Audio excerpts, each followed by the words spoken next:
What's good? This is Agitator, the only independent hustle, craft, and spirituality broadcast influenced by anime and the work of Takashi Miike. I am Kelby Losak.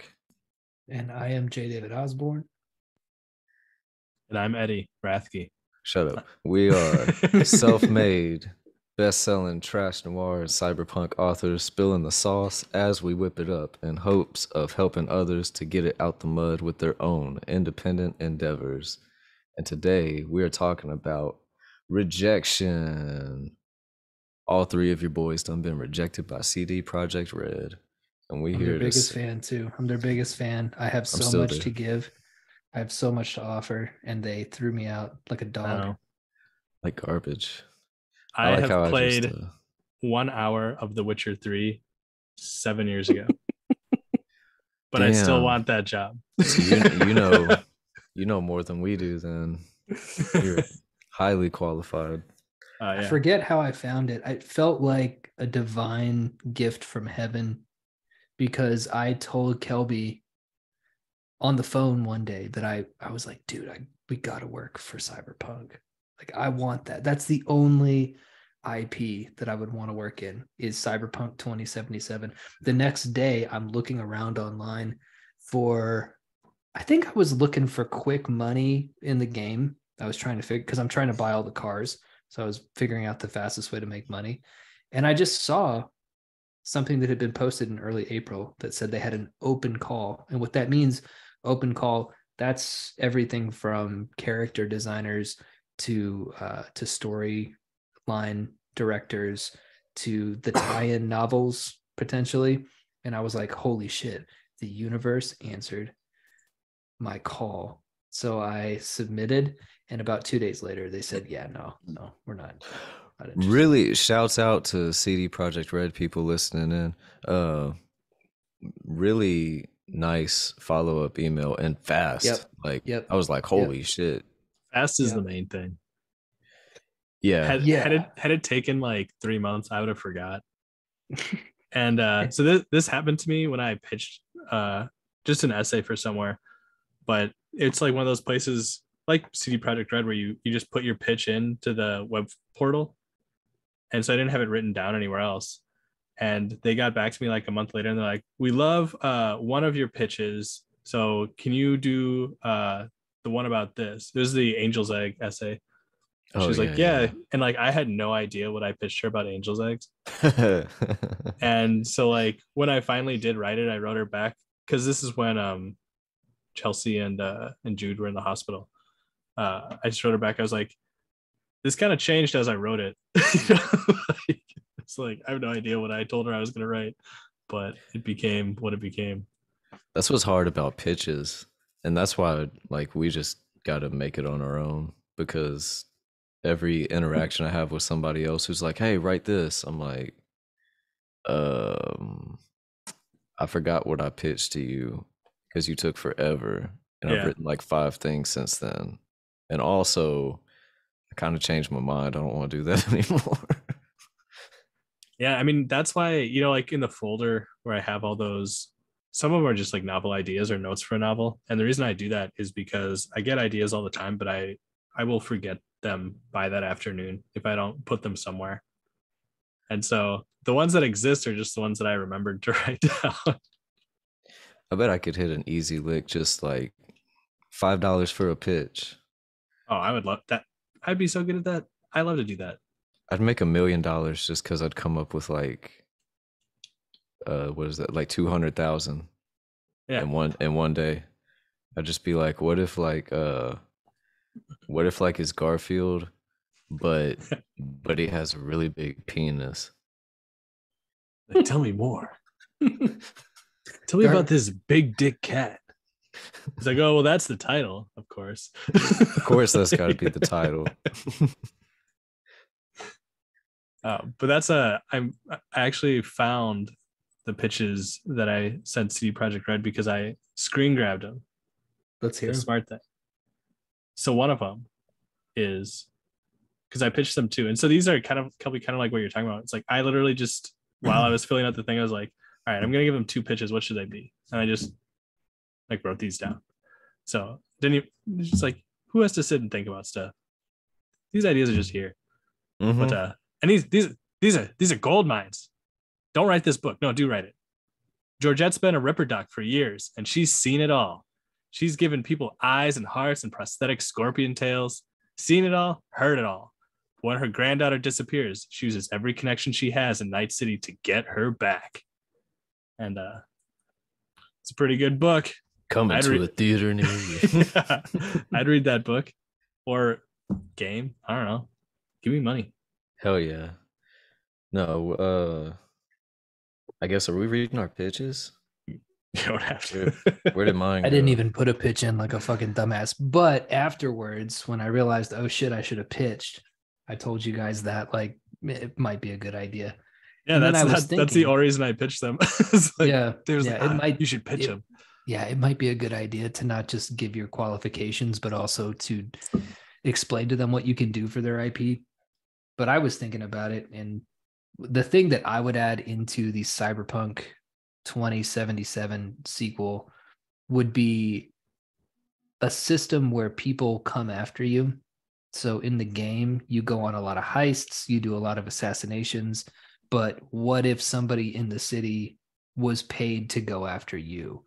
And then furthermore, what if you could actually build your own gang and then you set up little operations around town and you had up and comers trying to infiltrate those? So how do you build a little bit more command and conquer, maybe, if you kind of like a another first person example is like the family system, or no, what's it called, the neighborhood system in a Fallout, where you like build little camps and shit, and you got partners that run around with you and everything. Right. Yeah. Right. It also, the game Shadow over Mordor or Shadow of Mordor, something like that. I haven't played it because I just know about games. I never play them. I just know about them. That's the way to do it. Yeah. That's how you actually like write your own shit. Is I don't have time. I'll like get so excited to play a game, and I'll play like half of it in like a week, and then the second half, even if it's really good, takes me like 3 months. But this game, that's fast. That's fast. I'm still playing Fallout 4 after starting it like 7 years ago. Oh well, games like that are also like endless, so they're different. Talking about games that are like, this is how many hours it is. It's like, it's a game from the 90s. It doesn't go forever. Oh yeah. They don't keep giving you new missions. It's just it's done. But this game Shadow over Mordor, there's like, I think they call it like the vengeance system or something like that. So you're killing orcs, and some of them are like become nemesises to you, and so they remember you. And so like if they kill you, they like remember that and they're stronger or something like that. Whereas if you keep killing them, they like kind of they're like, oh man, this guy's tough. Like if they see you, they'll run away. What, dude? Okay. What about a game that is based off the Icelandic sagas? You're a Viking, and it's called Blood Debt, and the whole game is a bunch of different potential trees of people who you take revenge against, who then take revenge against you, and then their kids inherit the blood debt of their parents. And by the end of the game, you have this thing that looks like roots all gnarled up, and it's everybody who's against everybody, and it's just all about the cycle of revenge. Wouldn't that be sick? That is a good idea. So Chelsea's been playing this game called Crusader Kings, which isn't quite like this, but it's related to what you're talking about. This is the phone game. No. It's like a world simulator. So like you can pick anyone in Europe or most of Asia from like 866 to 1066, and then you play until like 1450 or something like that. So like you're playing as families, so like when your main character dies, you become their heir. And so decisions that are made, by the first character you are can still have ripple effects down to like the third player that you are.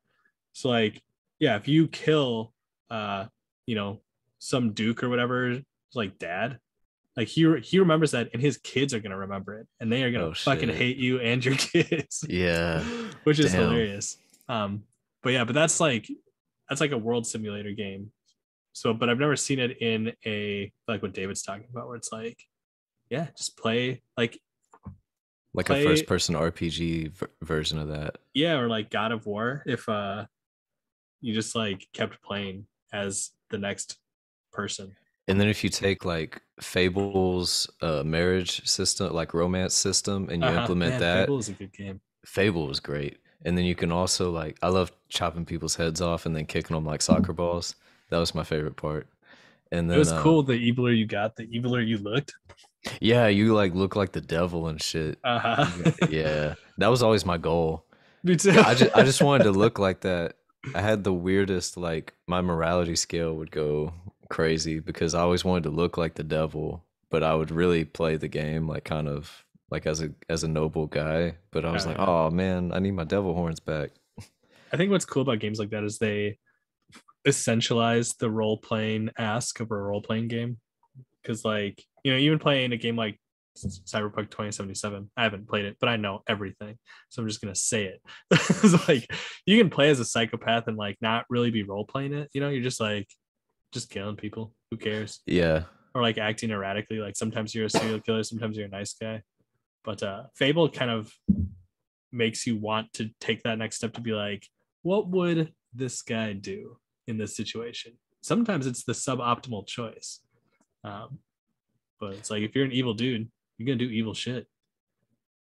All those option wheels too were crazy. I don't know how I that busyness of what you're able to do in a game always Yeah. throws me off. That's why I got out of Call of Duty a long time ago. That shit is way too crowded. It's like just pick up a gun and shoot at people. Why is it gotta be all this crazy like my HUD looks insane. Oh yeah. But I don't know. Somehow I figured out Fable had uh like a million different option wheels for like how you can stand and how you can Uh-huh. greet people and how you can hold your swords and how like it was nuts. But Cyberpunk, fuck Fable because it's not CD Project Red. Yeah. Well, no, because they didn't give us jobs, so Well, still a little bit fuck them. still Just a little bit. still all love. They said they were gonna keep tabs on us. They said y'all got some genius ideas here. We're gonna keep y'all in the system, and we're like, all right, all right. So we're gonna drop an episode. All right. So how do we take this? What afterwards? Because we've been talking about how this was like one of those synchronicities. This was like holy shit. Like you just said that we should be doing this or that you wanted to do this and then this fell in your lap which by, ripple effect fell in our laps and then we stole your resume and just copied Literally. and pasted it. Which is how they got back to us so quickly. It was like, oh, David got rejected. Oh yeah, I got rejected too. Then I Yeah. just stole his. Somebody programmed a bot to just send the same resume out In the exact same which format. funny With the same references.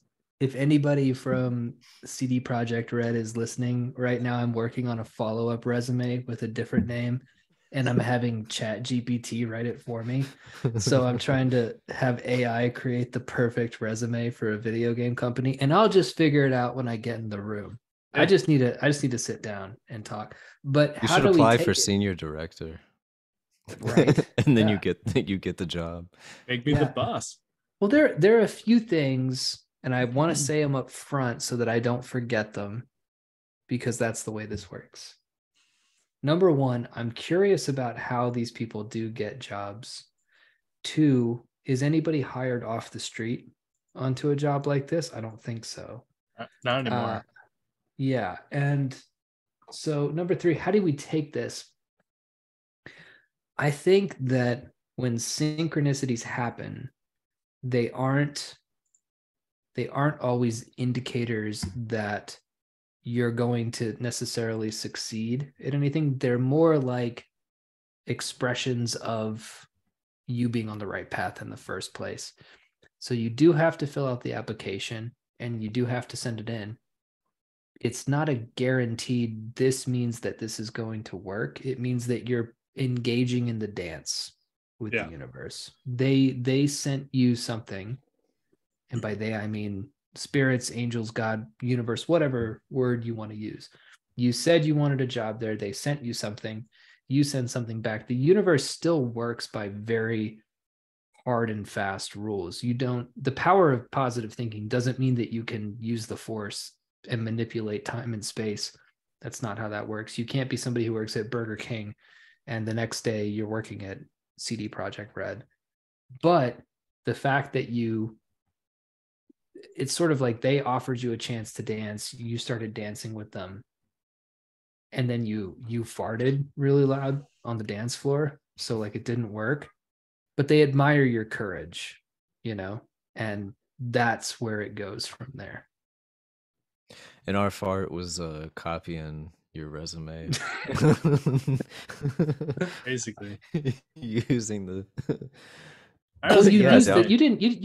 you used the template of how I did my resume, but well, you did I accidentally kept your name at the top. I forgot to well, that's okay. Yeah, if they get 50 from J. David Osborne, they might be like, and they're all different. Is this a really common name in America? Yeah. Yeah, right, because they're a Polish company. Yeah, it's weird because on one he says that his education is a bachelor's degree from Oklahoma University, and on another he says it's from the streets. Yeah, on education, I put the streets. I mean, it's kind of like a funny thing to do, but I feel like that is the way to do it, because basically anything that draws attention to your resume is good. It's kind of like getting canceled on Twitter. It's still good because people will remember who you are, even if they hate it. And it's like, that is half the fight with anything creative, is just being like, hey, remember me? Like, no. It's like, God damn it. Because if the answer is yes, I remember you, you're like, all right, I'm in the door. This is easy. Yeah. It's also true, because I was like, oh, education. This is why I don't fill out resumes. I was like, what the fuck? Yeah. And I was just like, I'm putting the streets, because it's like they at the least they might remember. They'll see that and be like, this motherfucker put the streets on his resume. Yeah, literally. Do you think that anybody ever gets hired that way? Do you think that anybody in our position? So when CD Projekt Red sends an open call like that out, they're outsourcing the necessity to look for talent and just saying, hey, if you're talented, hit us up. But they're not looking for just a person. Yeah. And that's what interests me, because if you're thinking about becoming a writer for, say, video games, I wonder what that path looks like. I think a lot about this show on Showtime called Banshee, which was really great. If you guys haven't seen it, you should check it out. It's a throwback to 90s action movies. And the two guys who wrote Banshee were literary fiction authors who just stumbled onto that property and got hired to do it. So the show has a real pulp sensibility. It's very colorful. There's a lot of, sex and violence and action. It's awesome, but there's an undercurrent that I think guys like us dig. But you just keep seeing it happen, and it's like, well, that was just random. That was just good luck. But what I would like to see them say, hey, we'll take your resume. If you're trying to be a writer, write something for us, a kind of show and tell type of thing. Because from my resume, you can't tell how I write, and you're not going to go read my books. So how the fuck are you going to know what I'm capable of? Yeah. And this is not a knock on CD Projekt Red. This is just the way that I've been rejected for bank jobs and copywriting jobs. Like, I've been rejected a lot in the past 3 or 4 months because every resume that that's okay. I'll get over it. But the point of what I'm saying is that, if you give me a chance to show you what I can do, I could do it. But that's not the way. Yeah, what I know about most people's way into the video game industry, no matter what they end up doing, is honestly through the QA department. Because like, they just need every game needs endless amounts of people and bodies to throw at bugs. And so if most people, the way they get it in is like literally on the bottom as being a bug checker. And then maybe if you meet the right person in the hallway, or an intern, because like a lot of companies post internally for jobs first, and so they'll be like, hey, we're looking for someone to work on the story design team. Be like, can I do that? And maybe they'll say yes. So a lot of it I think comes from that way, or like they'll tap a famous author, like Kingdom of Amalur, or Amalur, I don't know, it was an old game, founded or made by the company that Kurt Schilling, the former baseball player, founded, and he burned through all this money and destroyed the Rhode Island economy. But that's an aside. But they hired R.A. Salvatore to do their like story, or like Elden Ring. George R. R. Martin was involved in that. It's like, or Syndicate with Richard Morgan, the Altered Carbon guy. Yeah, so it's like they tap someone it's either they tap someone already famous, or they just use someone who's already in the industry because they've done like written stories for other games. But how those people usually start is like they're just somebody at the company who maybe they pitch the game, and they're like an engineer or whatever, or a generally creative person. They're like, hey, I want to make a game where you're this dude Max Payne. And they're like, all right, you can try it. And then I think this is why most video game stories are bad, is because they're written by people who know how to code. And nothing against those people, but it's like it's a very different skill to be able to code someone making like a Mario's Jump versus like writing a line of poetry, or even just like writing normal human dialogue. It's like being good at one thing, you might be okay at the other thing, but I don't know. A lot of video game narratives, and I love video game narratives. I love dumb, stupid games, even smart ones that are also just as dumb. But it's like, even the ones that have like the best stories of all time, kind of not that good. Like, it's like they're good if you're like 14 and haven't read very many books. You're like, holy shit, did he just fight God? It's like that blew the top of my head clean off when I was 14. But now as an adult, I'm like, yeah, of course you fought God. Who else are you gonna fight? I wonder who the writers were for God of War, because that was really good writing.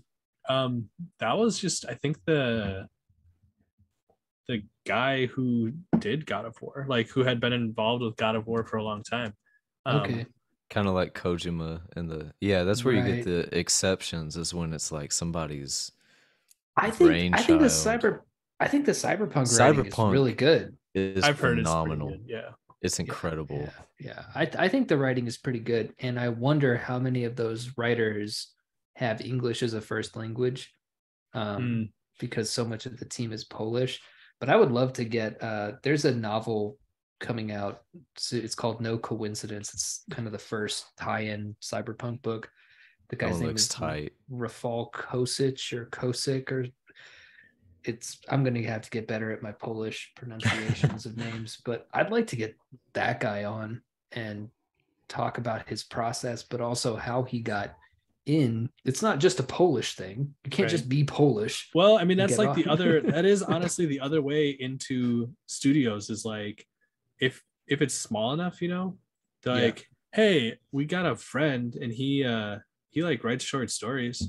We should see if he wants to help us write this game. Who we should have on, Kelby, is Axel, because Axel was in Terry, he was in all three of our same circles, and he works for the developer that makes Disco Elysium. And I've tried to get him to tell me if he's working on Disco Elysium 2, and he won't tell me. So which Axel, means yes. Which means yes. So Axel, if you're listening, come on and talk about how you got into video games, because your boys are trying to eat. And I think part of how I'm eating, I don't know what the fuck you talking about. I think he followed the path of academia, which is a different kind of unusual path. A lot of academics, like gaming academia, is a relatively new thing. And so a lot of those people go on to like start indie studios and things like that. And I think it's kind of like, to some extent, sort of like being in Hollywood. It's like, once you've worked on a movie, now you're in movies, Whereas like if you've never worked on a movie, it's like, oh, why would we ever hire that guy? That's big because you can even be in movies if you do some skinamarink shit and like Yeah, just put something you shot at your house on YouTube or whatever. Like yeah. it's like, oh, you're in movies. It's like, yeah, because I made a movie. That that Literally. might that might actually be one of the ends too. Is like if there's another thing to pitch at along these lines, should just like send them the novel, like the first 50 pages of a novel tie-in instead of a resume. Just be like, Yeah. here's my Mhm. resume. They're like, this is wait, what? Cyberpunk, blah blah blah. I mean, that's what I'm doing with this other game company. They're a board game company, but it's called Root. Is the game Leader Studios? They're here in Minnesota, and it's like a war game, but you're forest animals. So it's kind of like Redwall. It's awesome. Redwall. But they've worked with some studio that made an RPG using that world. So and I can't remember, but I'm pretty sure it's like these people pitched it. They were like, "Hey, we want to make an RPG in the world of Root, and we've done X, Y, and Z." And they're just like, "Sure, let's do it." And they kickstarted it, and it worked. And so I just sent this guy a pitch for my book and the background for like the basically like the I don't know, like a 3 paragraph world building document. And I was like, I have an outline. I'll send it to you if you're interested. And I can write this out in like 2 months. I need more. I wish like because you know how Billboard 200 is something that gets like published or whatever, Mm-hmm. right? Like people can look that up. I Well, because so I was kind of thinking related about to that, that's why I mentioned this is like because then once you're in the game as like, hey, I'm a novelizer for games. Like I write novelizations of games. Even if it's something completely different from a video game, it's like I'm already there. I'm already like in the yeah. industry. So give me a shot. Sorry to interrupt. Go No, ahead. but yeah, that's kind of the step like you're finding those steps towards like Right. into that. Whereas like um I was trying to put down different qualifications too, as far as like, Mercy hit number 4 in Cyberpunk fiction whenever it That's a good dropped. idea. And I was like, but how do I like prove that? Like Don't you just it who was cares? there. I mean, yeah, I guess. But that's what I was saying about Billboard is like anybody can look that up. When was Taylor Swift number 1? And it'll be like for 10 years. Yeah. Mhm. And I'm sure that like Amazon can check to see if that's ever true, but like who's ever gonna check that? You know. So Well, if man, they did, it'd work in my favor because it was yeah. true. But Yeah, but yeah, it's like, man, that's like something else to just lie about. that is, yeah, yeah. Like Be who's like, I gonna was know? number 1. Yeah, like I remember Patrick Wensink, he used to put that he was a best-selling author because he was a bestseller on Amazon for like I think he told me like 6 hours or something like that. Mhm. But it's like he was a bestseller Yeah, technically. he He did was, and sell he like he made a bag off of that 5,000 book. copies or something. Yeah. Yeah, Yeah, yeah. He and made it. He like, made a lot. but it's like when people see bestseller, they're like, oh, so that like the New York Times bestseller list. So he sold like 100,000. Like this is a real author. And it's like, sure, Yeah, sure. I didn't say New York. We call ourselves bestsellers. Yeah, No, I mean, that's manifesting, and also, I mean, it's true. yeah. And Mhm. So I looked up that the guy who wrote the God of War game. He got his career as just started with some small studio as an artist, and then he was a lead animator on the original God of War, and then he got to direct and write the second one, and then he wrote and directed basically the rest of them since then. Right, right. And it's like, yeah, you just start doing one thing, and like this is true of like any career. Like my father-in-law is an engineer, and his background is in science, but because he can, so he went to college and he got his uh, bachelor's of science in nuclear engineering, and he got like a minor in theater, which is like kind of a goofy combination. But because he was like comfortable speaking in front of people and good at it, he would always be put as like more on kind of like the front end of the department, who's like the person who's pitching to people that you can build this thing, Mhm. rather than the person who's actually designing it. And it's like he can design it. He's really good at that too. But because he's the only one of these dorks in the lab who can talk to someone else, like, yeah, you need to be out there, you know? And so I'm sure that's how it is for a lot of these people. Is they just they come in as one thing and they impress people for being just like capable at something else, like not even necessarily good at it, just like, yeah, he's all right. Like that's like how Final Fantasy started. Basically, is a bunch of these guys were novices in the industry. The Nobuo Uematsu, who is like a super famous composer now, he was not a composer. He was in like 80s bands. Like what do you call those? Like progressive, like Genesis. yeah, like progressive rock bands. And he was Damn. like a struggling. So the guy from Genesis is who made Final Fantasy. Exactly. But he was like a struggling, guitarist or whatever. And they were just a small studio and they like knew him kind of. And they're like, hey, can you like make the music for this game? Sure. And it probably took him like 2 hours. He just sent it over. And then now that's his career for the last 40 years. I just had a light bulb moment. What you're describing is people starting with a small group and building that small group. Yeah. That group turns into something. And then the people who are involved in that small something become involved in that big something. Broken River, right? Whoa, yeah. I was thinking You that the whole time, but I was Spit take. Yeah. No, yeah. I mean, even look at the guys who made Doom. If you ever read Masters of Doom, it's a funny book, because like they were like 18 and 20 or something like that. Like one of those guys, a huge asshole or something. Yeah, they both basically are. Oh, they are. I thought you said he has a huge asshole. He's got. I ain't gonna ask how you know that, but everybody knows it. You've seen Two Guy One Cut. Two guys. Two guys. How did you make the most infamous video on the internet gay? Because it's the two guys from Doom. Oh, okay. Gotcha. Fun stuff. I always thought on the oldest Doom, on like the what console was that first on? I think just the computer PC. Yeah, it had those like blocky pixel, not even 8-bit. I don't know what the fuck you call it, but like that blocky screensaver look to it. I thought they were turd monsters. I thought the demons were like. That's funny because they were like brown with red eyes. I'm just picturing Eddie at a party and he's like, you guys remember that crazy video, 2 guys 1 cup, where like there were 2 dudes and they were eating shit, and then and people are like, dude, that was girls. He's like, what? No. What? That must be what have I been beaten off to in my mind for the past 15 years? That must be the remake. They did a remake. They did a Ghostbusters on 2 guys 1 cup. It was the original, which is way better, is 2 guys. It's it's the one with Bill Murray, where he's eating the poop is actually way better. That I remember. I feel like everyone remembers the first time they saw that, and that they wish that they could go back in time to right before that and just like turning the other way. Tub Girl, the Blue Waffle.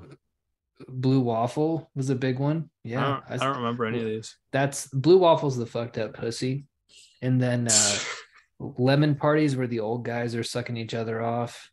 That was who was that? Oh, that was real life. I was thinking there was like a celebrity moment. Kelby's like, dad. Wait, no, that was a different thing. No, it was one of John Wayne's birthday parties. Somebody gave that to him as like a puzzle. They made it into a. That's funny. I also hope that people think you're talking about the John Wayne from 70 years ago. Yeah, that's right. John Wayne, before he died, the last gift he got. I'm here to suck you off. Pilgrim. Oh man. Oh man. The internet is disgusting. Funny. It really is. And it was back in the day. You had BME Pain Olympics and the guy who crushed a mason jar with his asshole. That's the one. I'm pretty sure that was a girl. Huh? Sure. Yeah, okay. Who Oh no, cares? that was real life too. Never mind.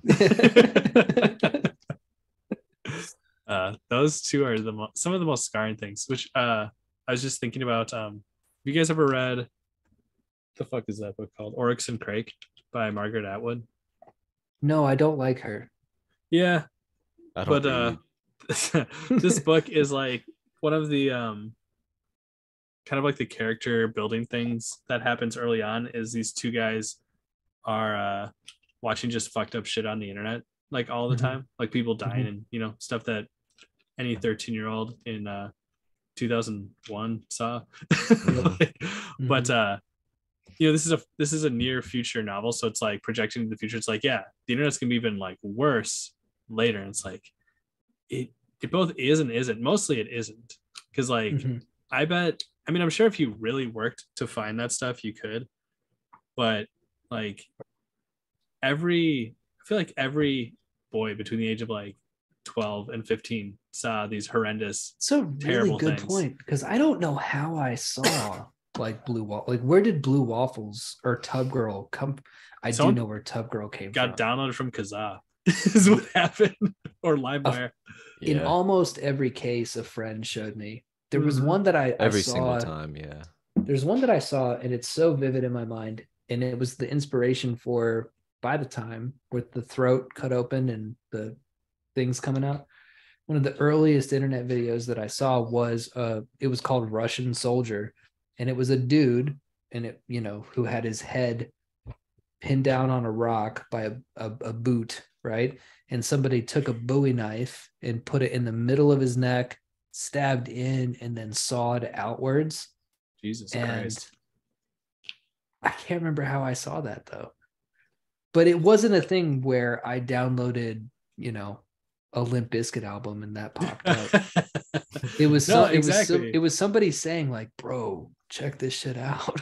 Yeah, it's Yeah. like your weirdest friend, and you Mhm. always had like a new weirdest friend every 6 months back then.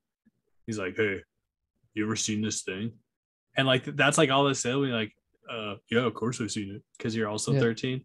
And then they right. show it to you, and you're just like, inside your brain is screaming.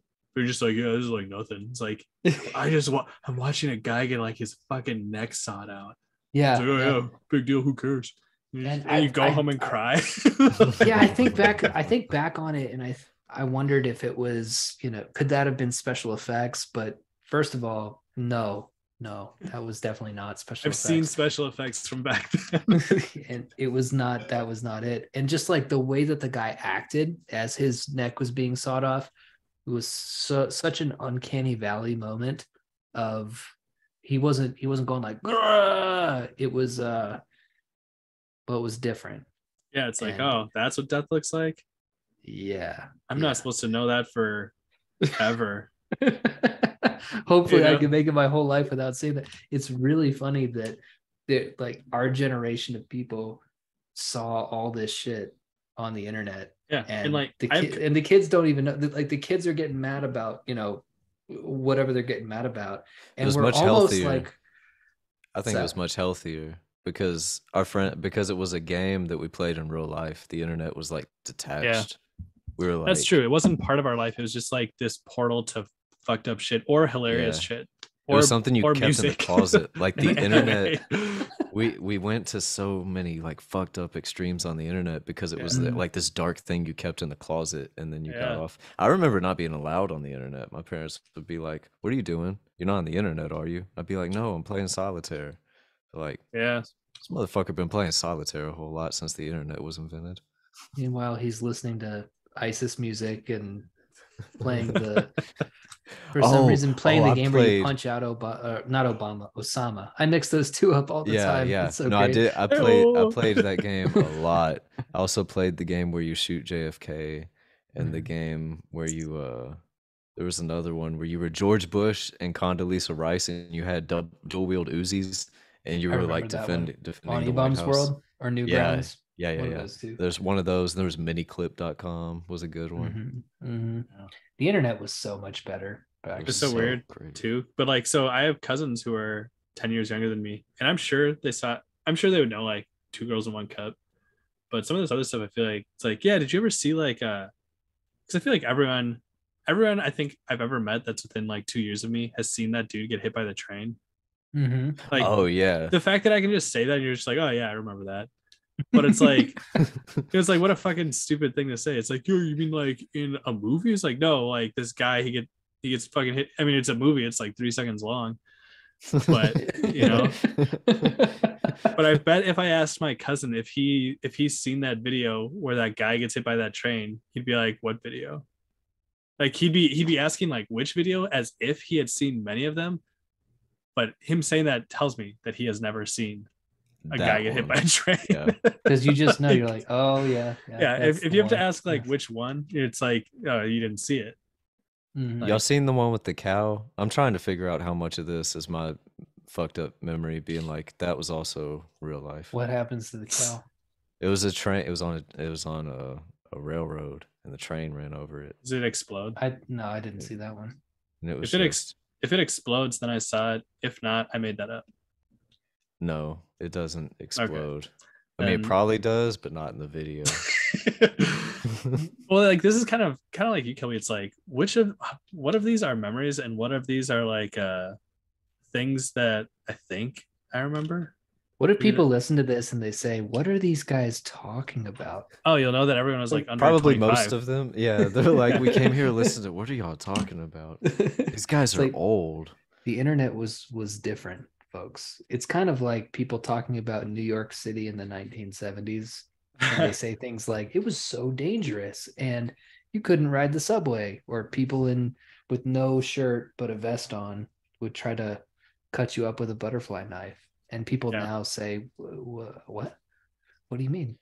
Yeah, my dad, he used to go to New York sometimes, even for business. So it's like work stuff. And he was like, yeah, New York was fucking scary.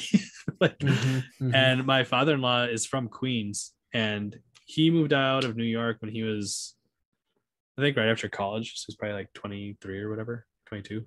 And he has never moved back since. And when he was a kid, he would just get his ass kicked every single day for no reason. Just like he'd get just the shit beat out of him.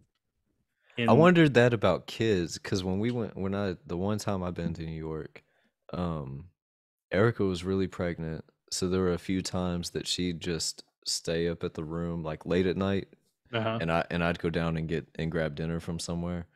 And I just walk in. Literally, I walked into a back alley and grabbed macaroni from somewhere, and I was like, "Okay, I guess this is the spot, or whatever."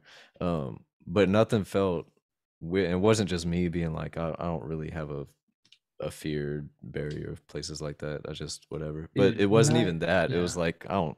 This place is scary. When I've been to New York, it's like, I don't know. It's like a mall. I don't get scared when I go to the mall.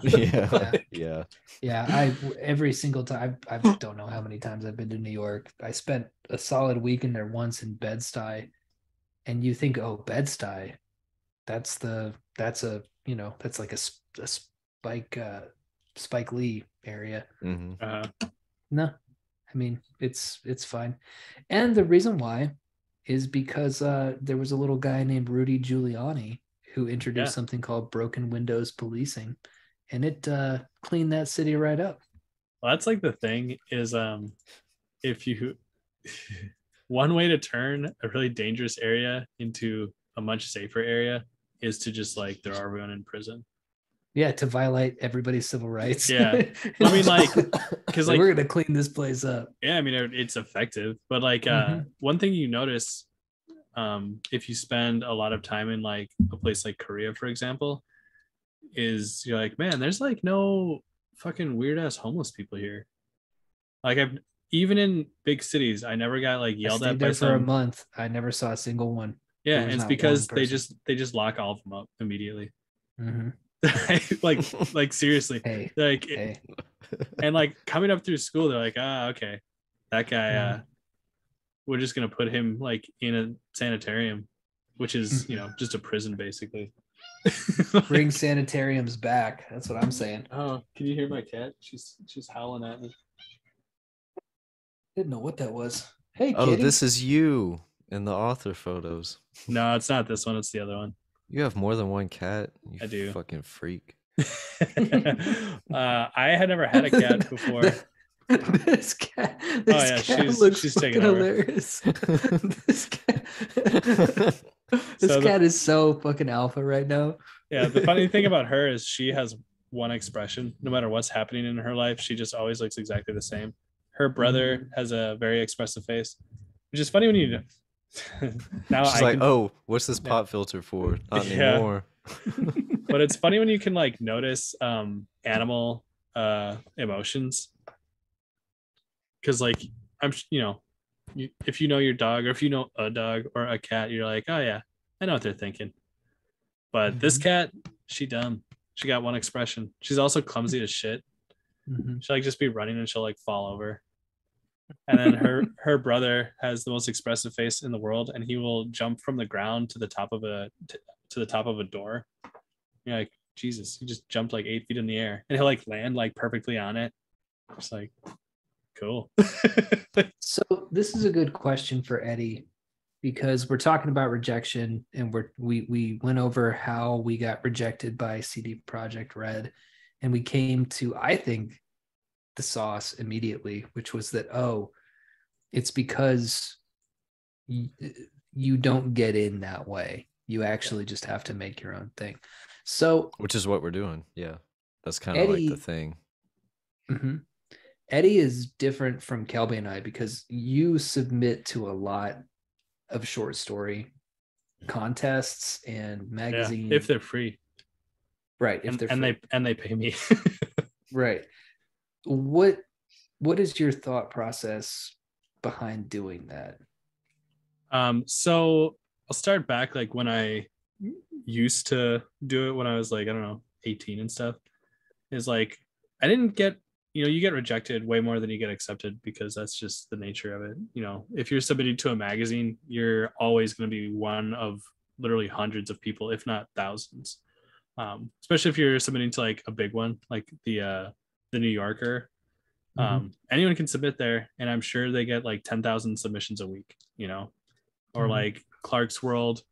They don't have a limit on submissions, and they respond to everything within 2 days.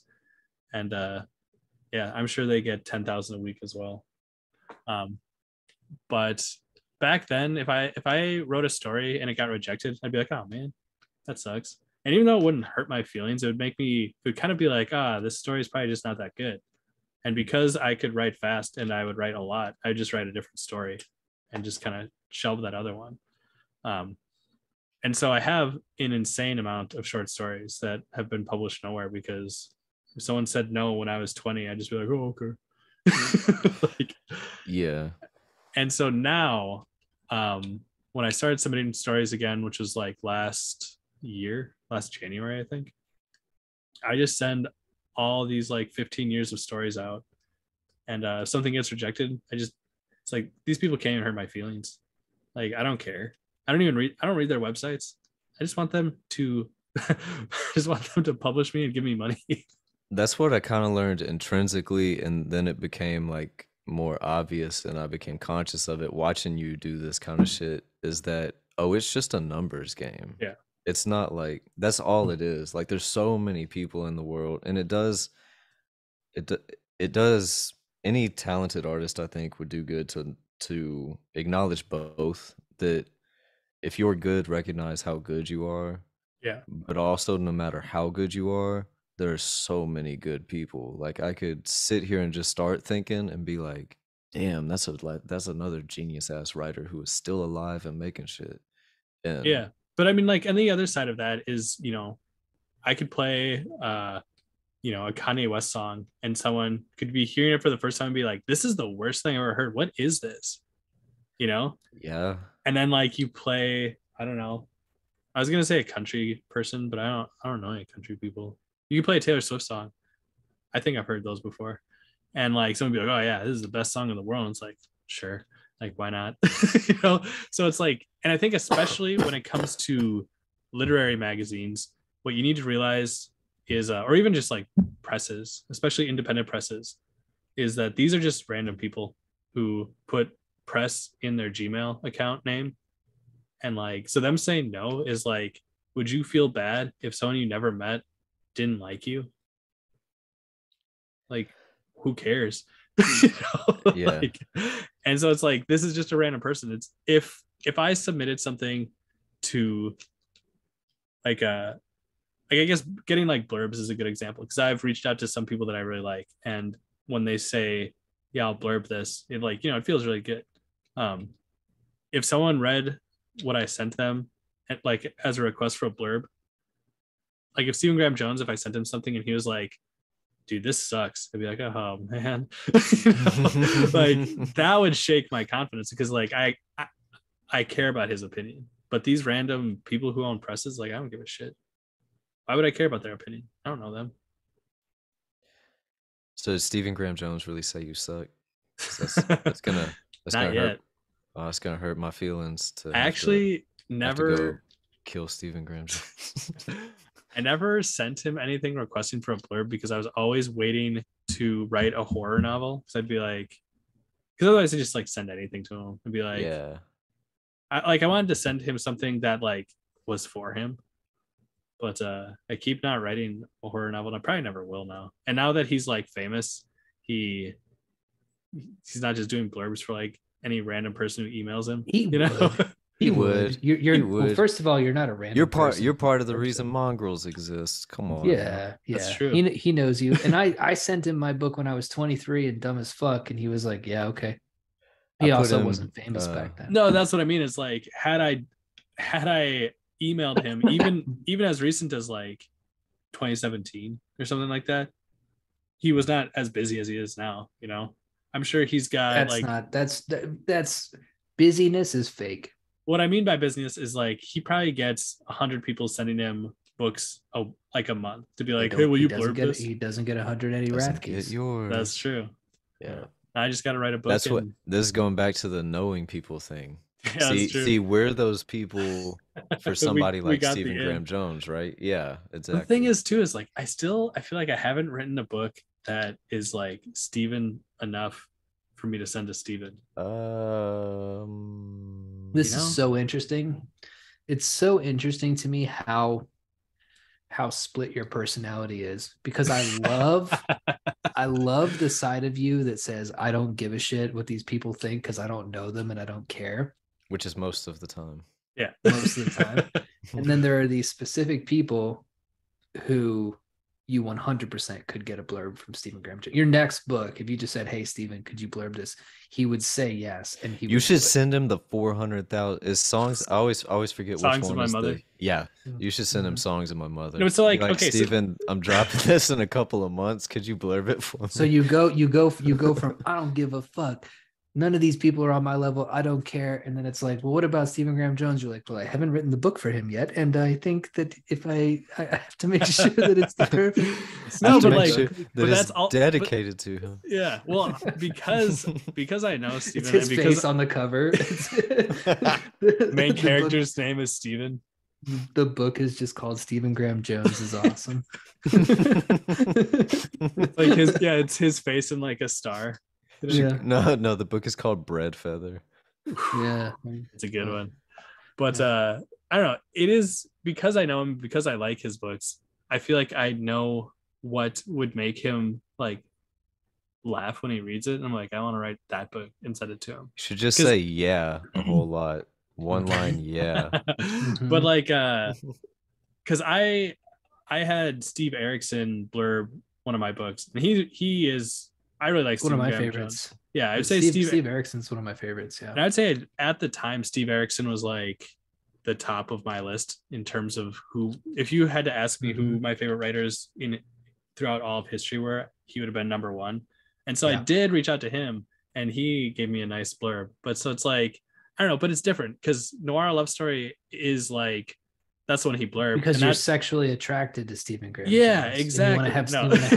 You want to have his baby and be his wife and wear a dress. He's too handsome. He's too handsome for me to just send him anything. I but it's like Noir Love Story is a book that wouldn't have Steve existed. Erickson's great writer, total dog. Yeah. Do not want to have sex with him. It's like Eddie sends a romance novel to Frank Bill and is like, will you Hell blurb this? He's like, I have to write the right thing for Steven. He has to love it. But like, He so has to come over to my house and play Monopoly with me. no, but like, I mean, this is actually how I think. So like, because I only sent one book to, I think I only sent one book to Broken River to publish, even though I had known you for a while by then, and I had written a bunch of books. I was like, the one I sent to you, I was like, this one will make David laugh, and like that's why I sent it to you. Like, and you know, so I mean, I guess that's a dumb way to think about it, because I'm sure Steven, I could have had a blurb from him many times over by now, and I'm just like, well, I want to write him something that he likes. It's the gayest thing I've ever heard you say. I know he likes everything. Have you read his website? True. But it's also like, I don't know, I think he likes you. He likes you. We'll see. we're gonna hook y'all up. Don't worry. This is such a cool conversation. Next episode, we're fine. No, I think outside of making fun of Eddie, which was fun, it's useful to look at the hangups people have and why they have them, right? Because you can have somebody like Eddie who, I mean, tick off the boxes, extremely prolific, great prose stylist, doesn't give a shit what you know, these random journals think. But then there's this one thing, and it's like, oh, there's a person who I'm trying. But here's what I'm saying, right? And I'm using your example to make a broader point, is that I think that people's threshold for who they're trying to impress is much broader than yours, right? You want to impress one person that we know of right now. Yeah, because you send us everything. So like, I don't care what you guys think. But exactly. But what I'm saying is that like a lot of people, and this is where the sauce comes in, this is where the good tool comes in. A lot of people that they expand that out to a bunch of people. So even though it's very funny that you're gay for Steven, it's also important to realize that like maybe that's actually kind of a healthy way of like picking one person who you write for and actually caring about. Well, it's kind of like, I don't know why I thought of this specifically. Maybe it's because we were talking about this sometime in the past year, but like it's the difference between like acute stress and like persistent stress, where it's like, you know, it's good to have stress about, you know, whatever. If you're going out to play like a sport, it's good to have stress right beforehand. Or if you're gonna like, I don't know, pitch a novel, it's good to be stressed right beforehand. But if you're stressed constantly, that's real bad. Makes your brain smooth. Perfect point. That's a perfect way of saying it. Yeah. And so it's like, so this is something that I noticed even it kind of came up in the Discord where people were like, you know, the biggest hurdle is confidence. And that's always the biggest hurdle for writers. I used to teach teenagers and talk about people who don't have confidence in themselves. The only ones who have a lot of confidence in themselves are the weirdest ones who are writing the dumbest stuff. But like what I would always RPG, RPG writers, they would literally just be like writing their D&D campaign. Who we love. That's everybody listening to this show. Hey, shout out Lit RPG. But like what I used to tell them is, you know, the things that you're ashamed of and embarrassed about are actually probably the most interesting things about you. And so like what you're writing about is it should be what you're obsessed with. Like follow your obsessions and let those lead you through what you want to produce, because you're obsessed, like because you're just like, I don't know, whatever it is, whether it's dragons or like coins or I don't cyberpunk, it's like that weird thing that you're into is going to give a texture to whatever you create that is uniquely you. Like it's the one thing that's novel about you is that you're really into, you know, drumsticks, or like, you know, can name every guitar by someone who makes guitars. I don't know. I don't play an instrument. Shut up. Your boyfriend Steven is really into trucks. And exactly. Boots, and you see descriptions of boots and different types of trucks and cars and bro, friend of the show, David James Keaton, whenever Stephen Graham Jones gets brought up, he tells the story when he was at a conference one time. He was tabling and Stephen walked by and they were talking about this, that, and the other. And David had on this great pair of boots. And Stephen looks at him, he goes, "Hey man, I like those boots." And they talked about the boots instead of books. But then when he walked away, David was like, "That's the coolest motherfucker I've ever met in my life." It's that focus, you know? Well, it's also, I don't know, Steven is just like an actual cool person. Where most people that you meet in books, the only thing that they can talk about are books, you know, because they're like a little bit autistic. I was like, I've hung out with Steven a few times and I don't know. We talked about books one time. I remember we talked about writing one time. That was like the only time I ever really talked about writing with him. Because like I don't know, it just seems dumb. It's like why waste your time talking about writing with Stephen Graham Jones, famous writer? Yeah, yeah. Why would, we played pool, and I didn't talk to him about writing at all. I don't think. But that's like because he's just a normal person. Like when you meet a normal person, especially at somewhere like AWP or like a book reading. Oh my God, talk about the worst place on earth. But like when you meet a normal person, the last thing you want to, it's almost like you have to signal to each other right away that you're normal. Like, oh, I do things besides books. It's like, oh, totally cool. Though. That's for real though. That's a real thing. Like I talked to Cameron Pierce one time about beer for like a few hours because of course I did. But Cameron's thing is beer. Yep, Cameron's thing is beer. I mean, that to me is the litmus test when you go to an AWP. If you can talk to people about there was one time I went to a conference and I decided to mingle. I moved outside of my friend group and I was just going to mingle with people. And so I went to the bar and I got a beer and there was a couple sitting next to me and I said, "Hey, so what's up? What are you guys into?" Whatever you say to people to get them to talk. And that's what he's like. What'd you say to these people? Whatever the things you say to people. You say normal stuff that a human says and not a serial killer. Hey, what are you humans into? You guys like dirt? Huh? Like isn't it crazy that our Earth is made up of mostly water, but it's called Earth? Gravity's heavy here, isn't it? But I asked them that and they said, writing. Yeah, we're writers and we write. And I was like, oh, you don't want to talk about anything, like not kids, not your house, not it's also why they suck. Sports, nothing. Like you have no interest outside of books. Well, they do suck, but that mentality does serve some people. What I mean is like some people. They suck at writing. Like, sure. They suck as people, obviously. They definitely suck at dialogue. They're the people using Twitter speak because they don't know how actual people have conversations. Yeah, they're also the people who think that Don DeLillo is a good writer. I'm sorry. If you don't win the Nobel Prize, I'll be happy. Shots fired. Kick him off the show. Have you read a Don DeLillo book? Yes, I appreciated that it was 30 pages long.